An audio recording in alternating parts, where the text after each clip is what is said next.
Nobody wins when the family feuds. Hi guys, how are you doing today? It is Sunday afternoon. I'm in a town called Midlothian, Illinois. I'm in front of an apartment complex. I have a showing in about 20 minutes. I'm here a little early. I've been showing this apartment for the past 3 Sundays for a colleague of mine who owns the apartment, who's also a realtor, but she lives near the Wisconsin border. She lives about an hour and 45 minutes away. And so she reached out to me. This is her investment property, and she needs a tenant. And so because I live about 15 minutes away from here, she asked if I can show it for her. Of course, I'm being compensated until it becomes rented. So I did this for her last year. That tenant only stayed a year, so here we are doing this again. I'm very familiar with the apartment, and so I'm doing this for a favor for another real estate agent friend of mine. So I'm waiting for the potential tenants to arrive. Of course, if a client has a realtor, their realtor will show them the apartment. There is a lockbox on the door, but I'm here to show the apartment to those who are not represented with a tenant. With a realtor, and I'm opening the door for them and showing them around. And then, of course, I'm asking if they would like to have a realtor assist them with finding an apartment for the future showings. So that's what I'm doing here. It's very cold out here. My car says 15 degrees. It's very cold. So I'm just waiting for them to come. I have 3 appointments. They're all at the same time. And I'm going to get out my car in a few minutes to unlock the apartment and open the blinds and turn on all the lights, make it light and bright and make sure the apartment is showing at its best for them. And that will be the start of my day. After I leave, I plan to get my nails done and a pedicure. I found this really nice shop that is open on Sunday, so I'm glad about that. Look at my nails. They're horrible. It's time to get them done. So I'm going to take care of that. Then I'm going to head back home and enjoy my Sunday. When I pulled up, there's this lady walking 3 dogs, and as I was parking, one of the dogs was taking a crap in the lawn, and I parked maybe about 20 feet from her, and I was just wondering if she was going to take out a bag and pick up his poop. So I stood there, so I watched her. She saw me, and do you think she picked up his poop when he was done? Nope. That is one of my pet peeves. No pun intended. But I cannot stand when somebody doesn't clean up after their dog. It only takes a second to bend over and pick up the poop and put it in the nearest trash can. So now there's a pile of poop on the lawn in front of this apartment complex, and she walked away as if nothing's ever happened. But oh well.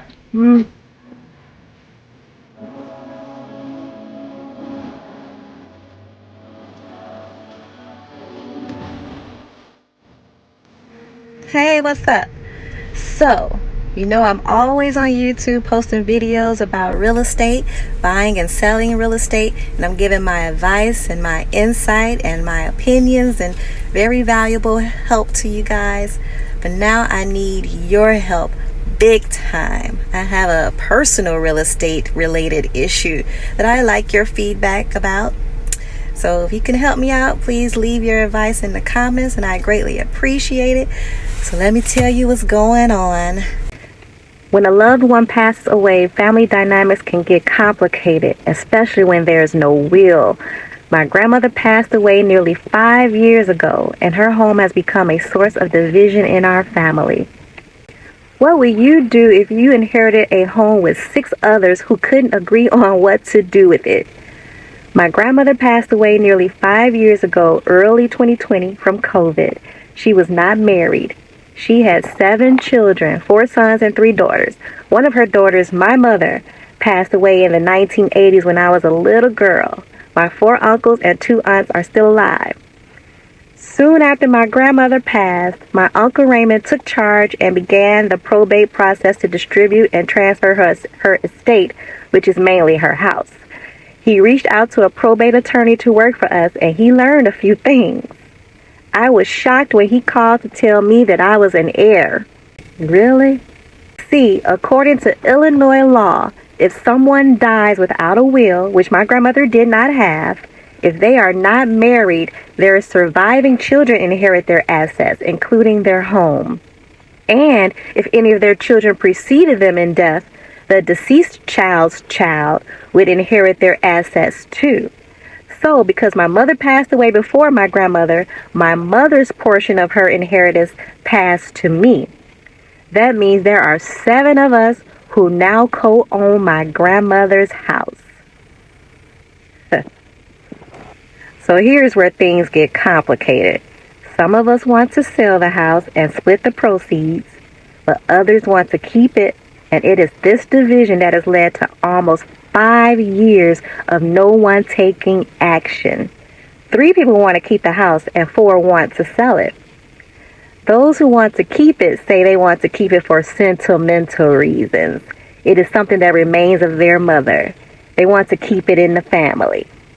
One strong proponent for not selling a home is my Uncle Juan, who lives in the home. The home is what we call in Chicago a 2-flat. I know in some parts of the country, a building like this is also called a 2-family, a duplex, or a 2-unit.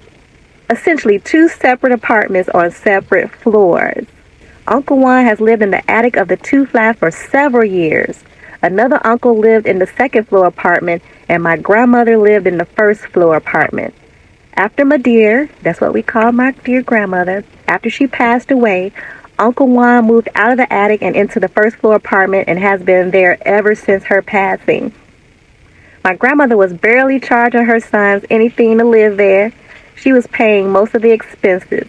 And even now, Uncle Juan only pays $550 a month for his 2-bedroom unit, and my other uncle paid $750 a month for his 3-bedroom unit upstairs.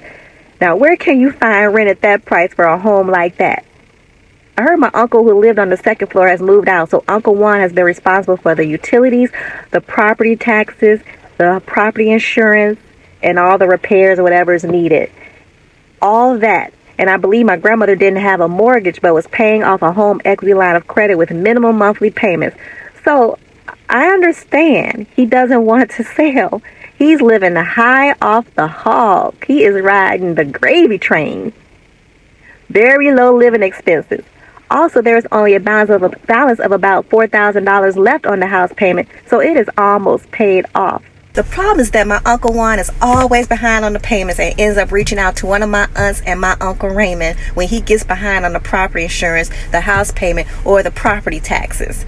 Expenses that my grandmother was paying, he's now responsible for them. They complain that they are constantly having to chase him down for his money, and they often don't get repaid. They say they are tired of doing that. So the last time my Uncle Juan got behind on the property insurance payment, my Uncle Raymond sent a group text letting us know that we're behind on the payment and that he's tired of paying the bills when my uncle gets behind. He stated if someone else wanted to pay it, he'll provide the payment information and we will have to seek repayment from my Uncle Juan. I stepped in and paid the past due insurance that time, and I haven't been repaid yet. That was about 3 months ago. My Uncle Raymond has attempted to have discussions about plans for the house, and the meeting has never happened, and Uncle Juan responds to any discussion about plans for the house with anger. As a matter of fact, here are some recent texts about this. One moment.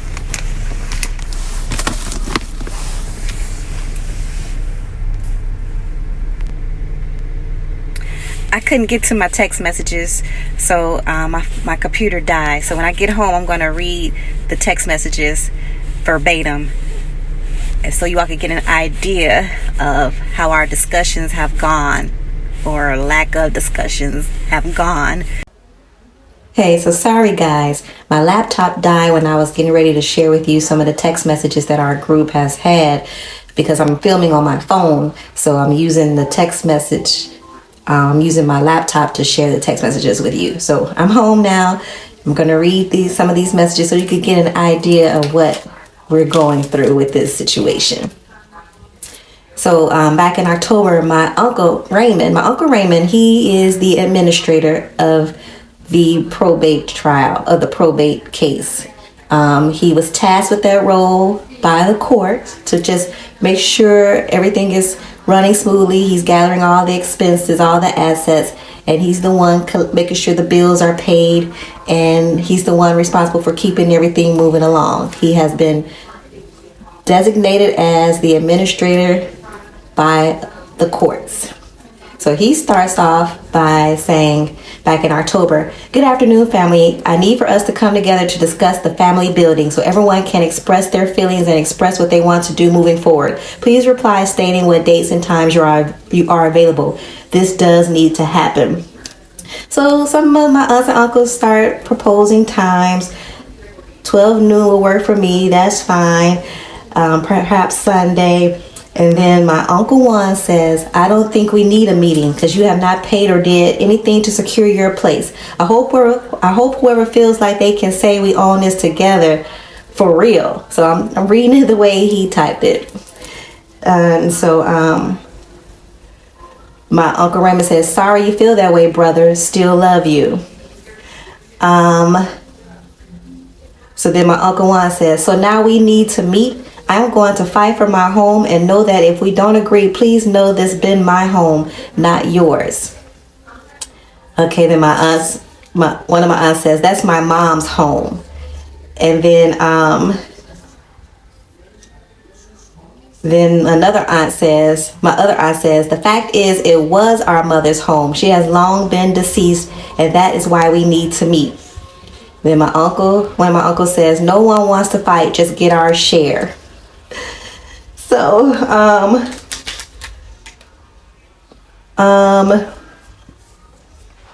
then my aunt says, "Please, we are going to avoid fighting among each other. The purpose of the meeting is for us to come together as adults to discuss the family building so everyone can express their feelings and express what they want to do moving forward, not to fight with each other." So basically the meeting never happened. So then a few months later, my Uncle Raymond starts another text message. He says, "Hello, family. Below is a text informing everyone of our home policy status." He's talking about the homeowner's insurance. "Until now, I have always paid to keep the policy from being canceled when the payment was going to be late. I am no longer going to do that. If anyone wants to keep the policy current, one will reimburse the individual. Then thank you. If there are any questions, please call me." And then he attaches the message from Allstate. And then I say, "Hello, this sounds like there isn't an escrow account with the lender whereby the mortgage payment made to them includes partial payments for their property taxes and the insurance, and they pay these expenses on the owner's behalf. If this is true, who is or has been paying the property taxes?" And then my Uncle Raymond says that there is no escrow account and this year's property taxes are due. No payments have been made. And then my aunt says, "Her past property taxes were taken care of by me. Current year taxes are due." Okay. So then I say, "Thank you. This is problematic and not sustainable year after year. Madeir's home is what is called a dead asset right now. It has the ability to be an asset providing value and some sort of financial benefit, but in this current situation, her asset is dead and is actually a liability costing money. I'm certain when Madeir stated she wanted her home to be left to her children, it wasn't so that her home would be a headache for them or cost them money with nothing in return. I'm sure it was so that they would have a place to live or so that they could inherit an asset that we all know can be a source of wealth or financial gain for them. What are we doing here? Was her home left for only 2 of her children to benefit greatly from its existence, but no one else?" This was when my other uncle was living there too. "If what I believe to be Madeir's goal and intention and the intent of the succession laws of Illinois for passing property to children is so that they can inherit an asset they didn't have to work for, then that will be accomplished by collecting the appropriate rents and dividing and paying to all heirs what is left after expenses are paid, or by selling the asset and dividing the proceeds. With an almost paid off house, that would amount to a significant amount of money / profit for all. With either option, there is a way for the home to stay in the family for those who want to keep the home if sentimental reasons are keeping us from moving forward.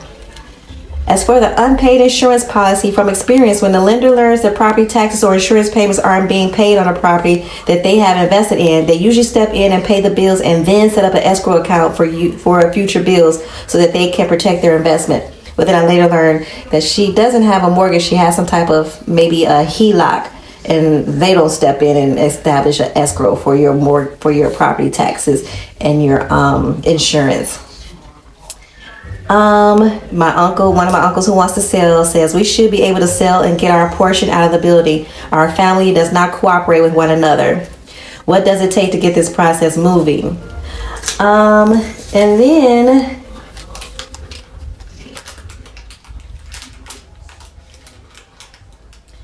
then my Uncle Juan says, looks like you by yourself. Find another way to come up. I'm like, oh my God, here's the anger again. Then one of my aunts says, I personally would like to keep the home as an asset. Juan needs help. And then my other aunt says, agree.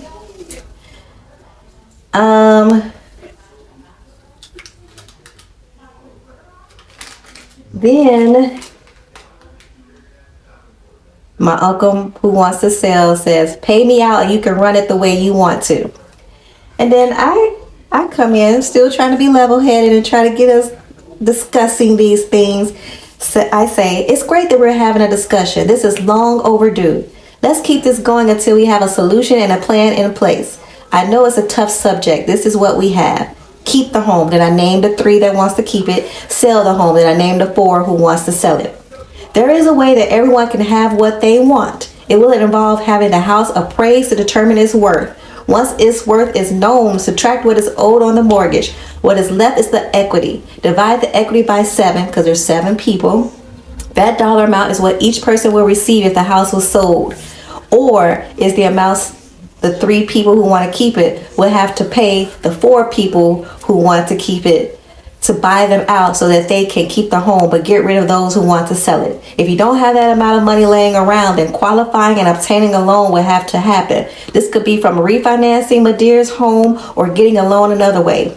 If buying us out can't be done, then the house would need to be sold. The first step is getting the home appraised and determining how much money we're talking about here. Are there other solutions? Let's discuss. So I'm still trying to let's keep moving. Let's keep discussing this.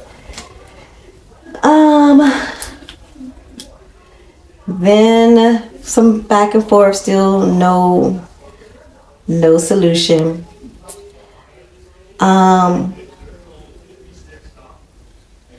One of my uncles says, it's a wonderful idea to keep the building, but who's going to continue to pay the taxes or keep the policy from being canceled? That's the reality of our situation. So, and then my Uncle Juan steps in. Hello, since everyone thinks this and that's going to happen, I'm interested. Since you have not been here to help, you should know my thoughts. Just keep away. Never did anyway, upkeep or otherwise. So we're not getting anywhere. There was some more back and forth with this message, these messages, but no solution, no movement. So going back to my car.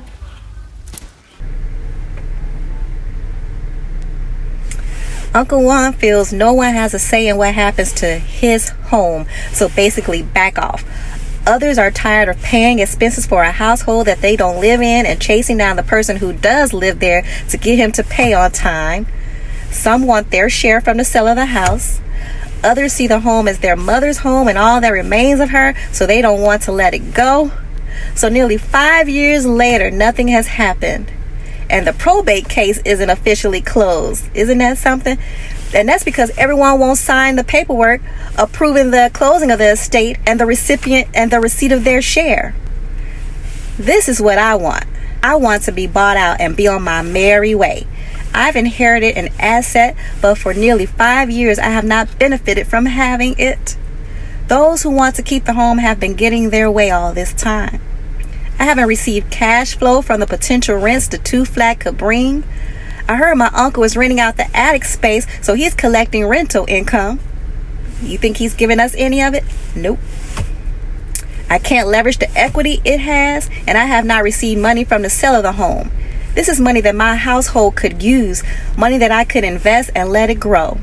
I just wonder, what's the purpose of an inheritance, of wills, of life insurance, passing down assets, Illinois laws of succession, all those things, if the recipient isn't gaining anything positive from it? Isn't that the point, to leave assets to your children and your children's children so that they can be better off? To have them inherit something of value that they themselves didn't work for? I feel it isn't fair that only Uncle Juan is reaping the benefits of having the home because he lives there, and the rest of us have to suck it up. I don't think that my grandmother would be happy with this at all. Situations like this aren't uncommon. Whether it's multiple people inheriting a house or couples going through a divorce, disagreements about property are common.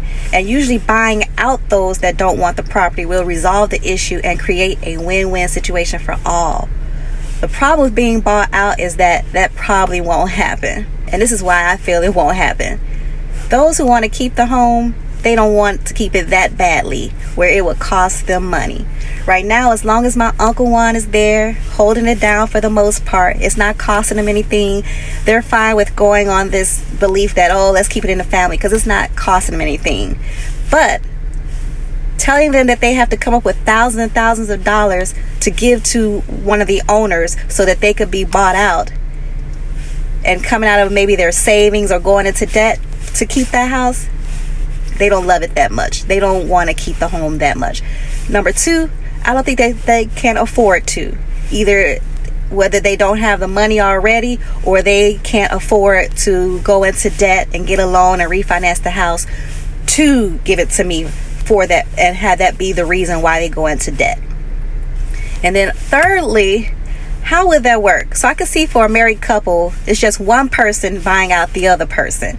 And that may entail refinancing the house, that's the issue, and then taking out just enough to buy them out. So here we're talking about 7 people. So let's say it's just me wanting to be bought out, which I know it's not, but just for simplicity's sake, say it's just me. Which of the other 6 people is going to come up with the money to give to me? And how would they all try to do it together? Are they all willing to, and are they all able to qualify to be on a loan together on the house to refinance it and give me my portion?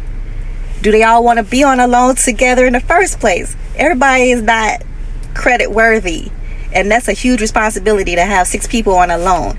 But if it's just one person doing it, why would they feel that that's okay, that they're the only ones to go into debt to buy me out?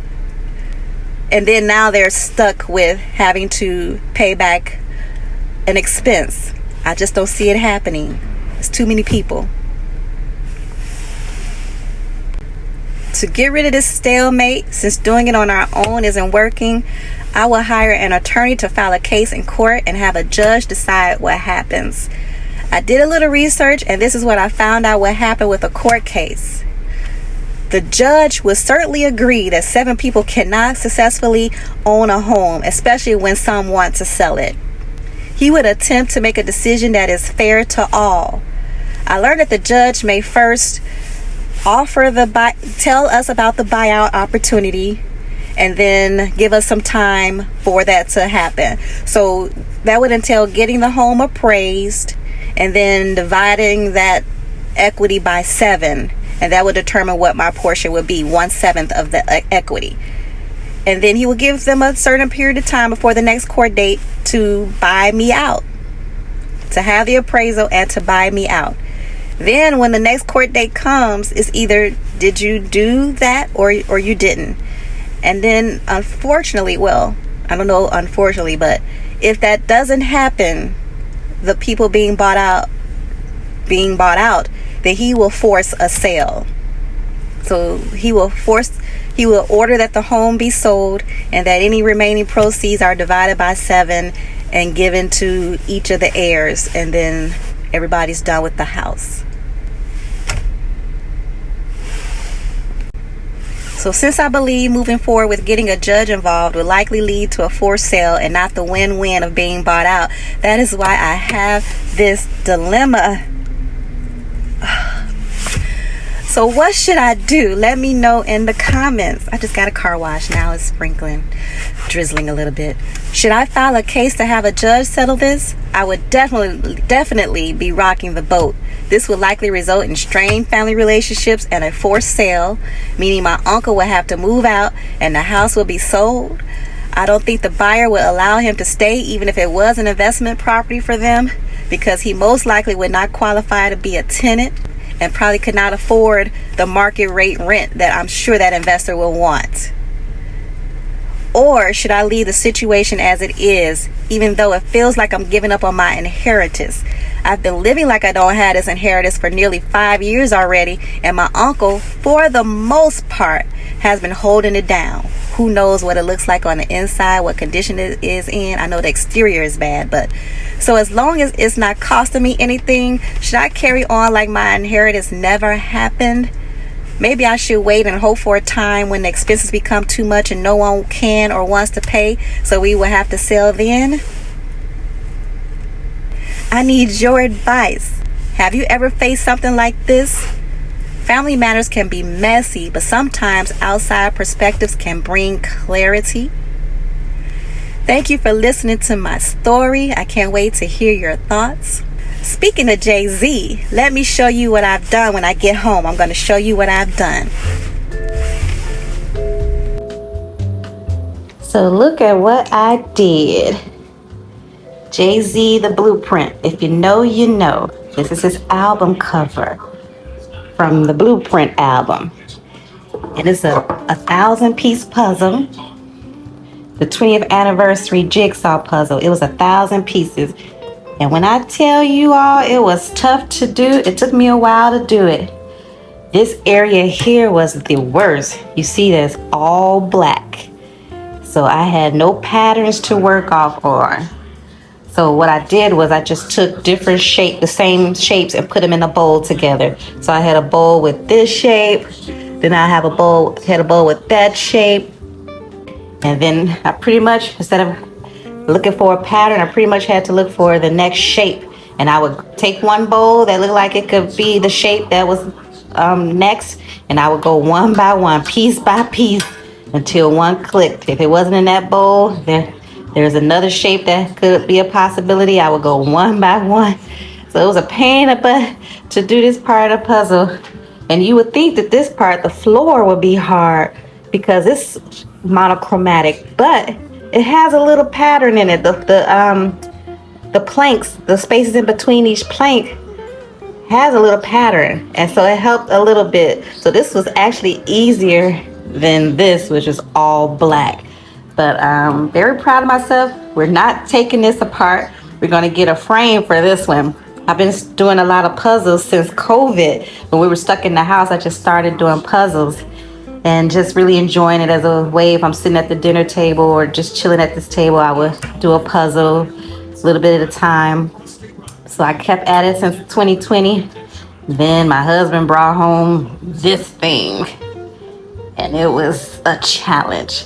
But I'm done now. Jay-Z, the Blueprint 1,000-piece puzzle. Love it. Going in the frame, not taking this apart.